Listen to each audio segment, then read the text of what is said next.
ആ പിതാവിനെ നീ നിന്ദിച്ചിട്ടുണ്ടോ? നിന്ദിച്ചിട്ടുണ്ടോന്ന് ചോദിച്ചാ വാക്കുകൊണ്ടോ പറ്റൂ?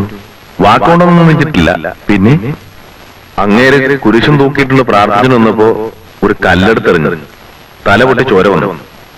അങ്ങനെയാണ് ആദ്യമായിട്ട് ദുർഗണ പരിഹാര പാഠശാല ചെന്ന് പെടുന്നത്. പിന്നെന്തൊക്കെ പാപങ്ങളാണ് നീ ചെയ്തിട്ടുള്ളത്?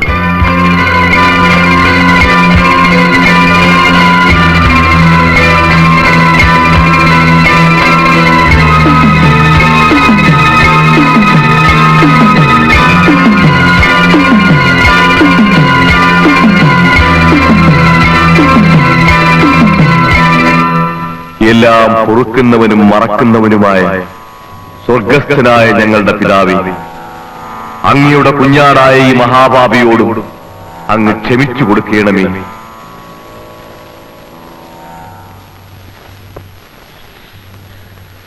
കുഞ്ഞുചേട്ടാ, ചേട്ടന് എന്നെ മനസ്സിലായോ? എന്നെ തല്ലിയവരെയും ഞാൻ മറക്കത്തില്ല. എന്താ പ്രശ്നം? അഡ്മിഷന്റെ ആവശ്യത്തിനാണെങ്കിൽ സീറ്റുകളെല്ലാം ക്ലോസാ. ഞാൻ മാനസികമായി അങ്ങേറ്റം തകർന്നിരിക്കുകയാണ്. ആണല്ലോ.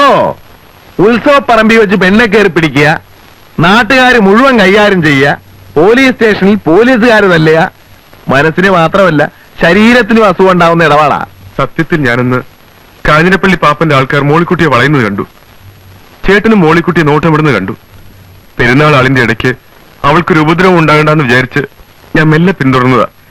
പിന്നെ ജിമ്മി ആൾക്കാർ അവളെ ഉപദ്രവിക്കുന്നത് കണ്ടപ്പോ സത്യം പറയാം, എന്റെ അമ്മ സാക്ഷിയായി പറയാം, ഞാൻ രക്ഷിക്കാൻ ഓടി വന്നതാ. പക്ഷെ നിങ്ങളെല്ലാരും കൂടി തെറ്റിദ്ധരിച്ച് എന്നെ. അയ്യോടാ, അമ്മയല്ല താൻ അമ്മുമ്മയെ കൊണ്ടാണായിട്ട് പറഞ്ഞാലും ശരി, ഞാൻ വിശ്വസിക്കത്തില്ല. ഞാൻ ഇതൊക്കെ ഒരുപാട് കണ്ടതാടോ. ഉത്സവപ്പറമ്പിലും ആറാട്ടിനും പെരുന്നാളിനും ദീപാരാധന തൊഴുന്നിടത്തും പെമ്പിള്ളേരെ തൊട്ടും തലോടിയും തോണ്ടിയും തല്ലിയും തല്ലുകൊണ്ടും ഒക്കെ എനിക്ക് നല്ല ശീലമാ. അങ്ങനെയുള്ള അവസരങ്ങളിൽ പിടിക്കപ്പെടുമ്പോ ഞാനും ഇങ്ങനെ ചില്ലറ കള്ളങ്ങളൊക്കെ പറയാറുണ്ട്. ചേട്ടാ, മിണ്ടിപ്പോരുത്. ആ പെണ്ണെ താനങ്ങ് മറന്നുകളാ. അവക്കിപ്പോ വേറെ ചില കല്യാണാലോചനകളൊക്കെ വരുന്നുണ്ട്. തന്നെയുമല്ല, അവക്കിപ്പോ തന്നെ കണ്ണെടുത്താൽ കണ്ടുകൂടാ. മോളിക്കുട്ടിയെ നേരിട്ടൊന്ന് കണ്ട് ആ ഏരിയയിലെങ്ങനെ കണ്ടാൽ നിന്റെ കൈയും കാര്യം ഞാൻ തല്ലി ഓടിച്ചു കളയും. ചേട്ടാ, ഒരു പെണ്ണിന് തന്നെ ഇഷ്ടമല്ലെന്ന് പറഞ്ഞാൽ പിന്നെ തനിക്കും തരത്തൊരു തൂക്കേട്. അവക്ക് തന്നെ ഇഷ്ടമല്ല പോരെ.